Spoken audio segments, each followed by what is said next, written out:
Hippie here on my road building and research of the land.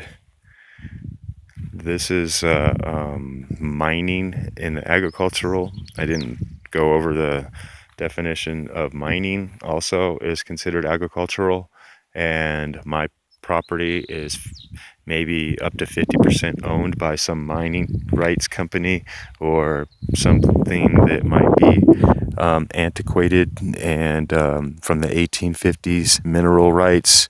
I do not own all the mineral rights to my land. And as a naturalist and just a person who likes to look at things, I can instantly identify shiny, glittery stuff in the ground as I'm walking around. So that piques my curiosity. I instantly start staring at it, start taking pictures. Of course, I have a black light. So the great news is I just found the most wonderful, beautiful stuff. And then the bad news is just my instant opinion is that I might be standing on uranium and all. I don't know, what type of things fluoresce, but nevertheless,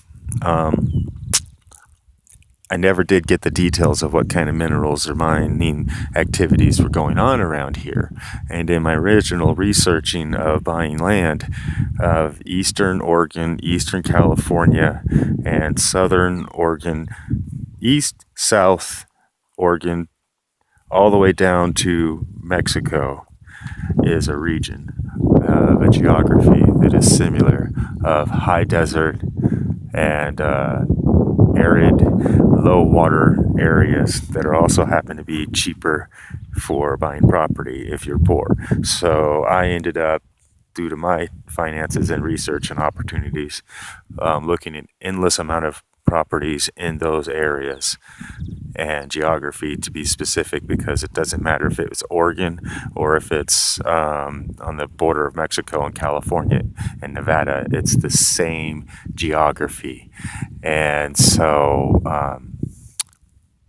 one thing about Oregon is they're just America's toxic waste dump, and so they have a lot of open uranium mines and open mercury mines, and California has a lot of mercury mining, and that's predominantly around the indigenous tribal communities. So I guess if you don't live anywhere near a reservation, you're probably okay. And that's not racial or prejudice. That's just based on my research of being around these mines and seeing that they were in fact on reservations and communities like that. And historically, that is the reason why they were relocated, was because all indigenous original communities were thriving in gold and high value minerals and hunting and beautiful pasture lands, and that's why they were genocided out, so they could be so people could take that land and those minerals. And so when they did come to agreements to allow some peoples to live and give them treaties, they relocated those people from all over what we consider 2017 current United States of America. We relocated indigenous peoples from all over the United States into very small rural specific areas that were what we at the time considered uninhabitable. And we took the habitable areas, by definition meaning nice pasture lands, trees, hunting grounds, thriving water areas that might be abundant in life and a way to survive. And we put those other peoples in what we called reservations. The same as well, anyway, so in rural bad places in the desert and whatever, and we put different people with different languages together and called them different names, and so anyway, so back to the mining. So the mining land minerals up here, I've not found or checked on my property per se, but at the top of this mountain where I can see all this nice glittery stuff. So late last night, I checked with black light, and sure enough, I've got highly fluorescent or phosphorant, I'm not sure what the word would be, glowing green rocks. How's that? Is that kind of universally understood? glowing green rocks under black light. And when you turn off all lights in the complete dark, in the complete wilderness, in the complete, as far as 100 miles can see, there is no light, these rocks will glow. So I immediately thought of a variety of different things, considering funguses that are all luminescent. However, I've got rocks that have no mold, no bacteria, and no human substances of whatsoever that are most definitely glowing green. And to me, based on my basic knowledge, that implies, or let me go a different direction, uranium happens to just glow in the dark and is an ultraviolet color that can only, well, not only, but there's different products that are made that when you hit them with a black light, they will phosphorus, they will illuminate a different color. So if it was yellow, it might turn orange. If it was totally clear, it might turn totally orange. It might turn totally bright pink from a translucent color that looks like a window. There, when you put these molecules in there, it makes them glow. And so all people are aware of glow in the dark this or that or whatever, but that is how these products are made. They take these minerals that are in the ground and they combine them with other minerals to make paints and glasses and different things. And I've also actually brought some illuminescent paint and painted up some markings on these rocks and different things in different areas. So anyway, so knowing that uranium, and I don't know of anything else, but uranium specifically turns green, okay? So a very light, translucent green glass of uranium, for instance, like say Vaseline glass from the 50s, actually has depleted uranium in it, and the uranium is what makes the glass glow green. And I like to refer to the color as a sickly green, and I can show you more different types of ultraviolet uranium glass and or different products in the future. Also, okay, forgot to mention this one. Yeah, so it also glows bright orange. Okay, so I've got, and you're breathing this. Okay, and so I have this in my body now.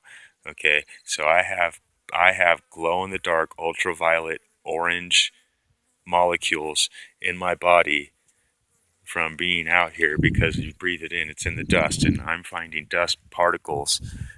When I use my ultraviolet black light, I'm able to go up to, say, this rock, and it will just highly illuminate. It will turn in the complete dark. When I hit it with a black light, this will turn all green and start glowing green like in Superman Kryptonite. And then on the ground everywhere, and maybe on this rock or different rocks, because all these rocks are slightly different, the ground will have sparkly or extremely bright orange, like a road sign cone is orange. Well, you can't see it right now. It's totally invisible. What you can see with the bare eye right now, staring at this ground that you can't see with my bad camera, is very sparkly. But the sparklies are not like gold. They're more like mica or something, just clear, translucent little things that you can't pick up, microscopic. However, at night, when I zoom in on this rock or any of this ground lights up bright orange.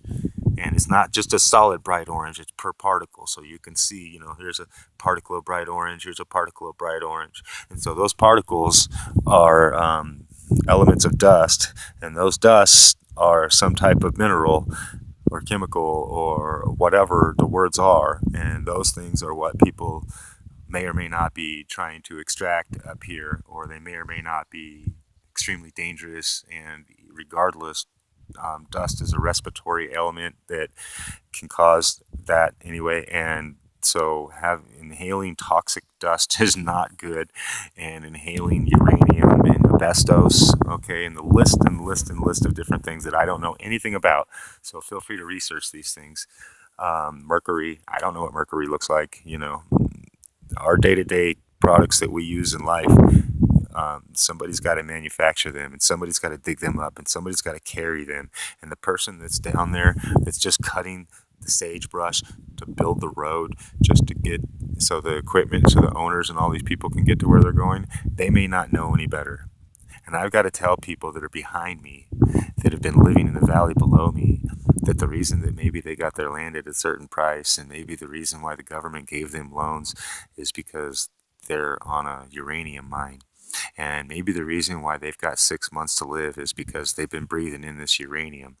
And maybe all that, God-given pure water that they're drinking out of their well actually glows in the dark green, because I've tested some of the water.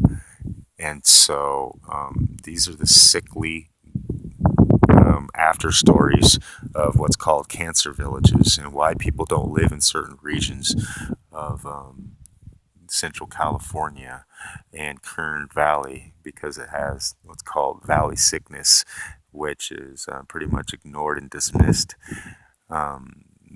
by local agencies. Won't tell land buyers that the ground in the areas in the high deserts are toxic.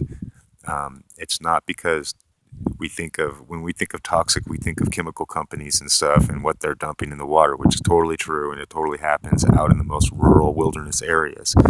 What they don't realize is that those chemical companies are actually manufacturing those chemicals, and they're manufacturing those chemicals out of the elements and the minerals that they need to make those things. And there is nature involved, and so uranium is a natural element. Your mercury and aluminum and all these dangerous things that we think are dangerous and we know cause all these problems are actually in the ground. And so when you dig, I'm gonna dig a garden. Okay, you have now agitated the ground, and a few inches or feet or whatever down, you've got living organisms that have never been exposed to the air, that are only living in that soil, in that environment. And humans aren't supposed to be breathing that stuff in. And when it gets exposed to the air, it kills so many people per whatever. And who's it kill? Predominantly workers, because the workers are the new to the environment. They just show up to wherever and get told, hey, do this, dig that, whatever, and they do that, and then they come down with horrible ailments that are dismissed because they're pretty much invisible and impossible to diagnose.